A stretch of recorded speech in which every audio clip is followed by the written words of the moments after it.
नमस्कार।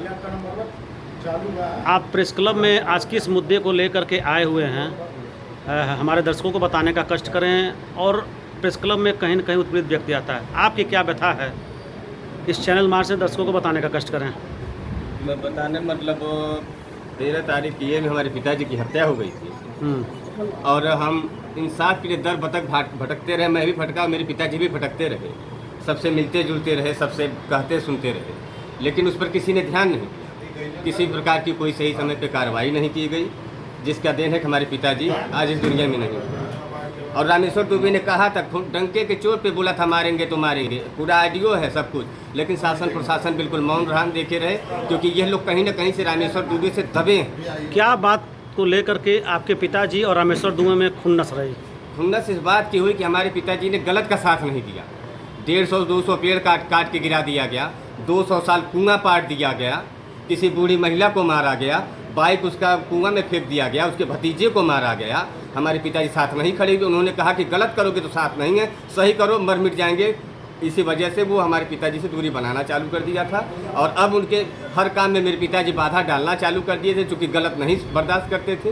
वो सही के लिए लड़ते रहे और लड़ते रहे और एक फौजी की तरफ अपनी जान गंवा दी। लेकिन प्रशासन आपके साथ इस समय रामेश्वर दुबे का व्यवहार कैसा है? मेरे साथ क्या, मेरे पूरे घर परिवार के ऊपर रामेश्वर का बहुत बड़ा प्रकोप चल रहा है, बहुत बड़ा प्रकोप चल रहा है। सीएम सिटी है, योगी जी बैठे हुए हैं। सिटी है, इसी बात का तो दुर्भाग्य, सीएम सिटी का रहने वाला मैं अजय दुबे, मेरा दुर्भाग्य है और मुझसे कहीं ज़्यादा दुर्भाग्य है सीएम साहब का, कि उन्हीं के गढ़ में, उन्हीं के घर में, उन्हीं के दीवार के पीछे सब कुछ हो रहा है, सीएम साहब को पता ही नहीं। जनता दरबार लगता है जहाँ सीएम जनता दरबार में कुछ नहीं होता है साहब जी, कुछ नहीं होता जनता दरबार में। 4 बार चले जाओ, नंबर तक नहीं मिलता वहाँ पहुँचने के लिए।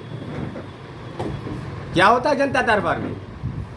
न जाने कितनी बार जाकर खड़े रह करके अभी ये होगा तब होगा, वापस करके चुटकियाँ बनाकर भेज दिया गया हमको वहाँ से।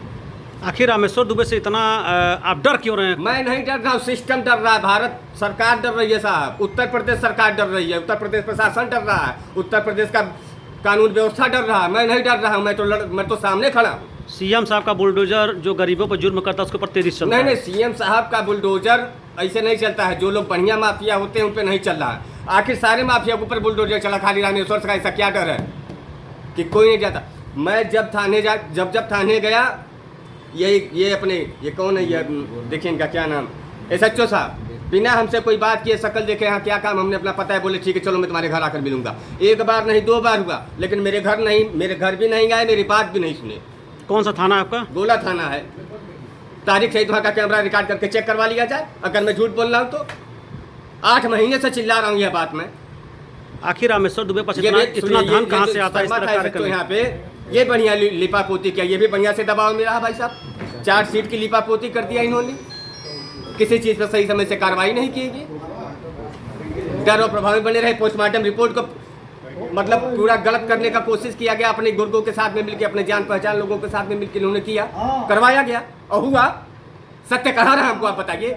आप वर्तमान में कहाँ रह रहे हैं इस ढंग में? मैं कैसे बता दूं कहाँ रह रहा हूँ, जब मैं खुदा भारत के शरणार्थी हूँ। उस समय किस गोरखपुर के किस कोने में जाकर सर छुपा के रहूंगा मैं जानता हूँ ना, क्योंकि मैं सही हूँ। आवाज सही ही मुँह चुरा रहा है।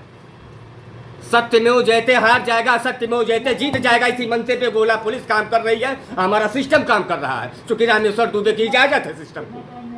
अपने आप में सिस्टम है रामेश्वर दुबे। बहुत हल्के माहौल में मत लीजिए रामेश्वर को। यूपी में योगी जी का राज है और लोग कहते हैं कि प्रशासन के डर से आतंकी जो हैं और जो माफिया हैं वो दबे हुए हैं और कई माफिया मिट्टी मिल गए। तो यहाँ आखिर क्या दिक्कत है, मिट्टी नहीं मिल पा रहे हैं? कैसे मान लिया जाए माफिया मिट्टी में मिल गए? यहाँ तो जो शरीफ सज्जन वो मिट्टी में मिल रहा है। अब आप किस पूर्वांचल की बात कर रहे हैं? कौन सा शहर है जहाँ योगी आदित्यनाथ का पावर काम कर रहा है, जहाँ क्रिमिनल नहीं है? कैसे कर सकते हैं आप कम हो गया? आप उन्हीं का प्रचार कर रहे हैं साहब, है कम होगा तो ये कैसे होगा? जवाब दीजिए मुझे, आप बताइए कैसे हुआ अगर कम होगा? आपके कुछ भी नहीं हुआ मानने वाला। आपके गुस्से के जायज़ है, लेकिन ये दरबार कानून का राज है, आप तो कानून से मांगिए। कहाँ है, कहाँ बताइए, ये तो बता दीजिए कानून कहाँ है। कानून मांगने के लिए मुख्यमंत्री के पास गए, वहाँ से चूतिया बन के आए। कानून अपना सही मांगने गए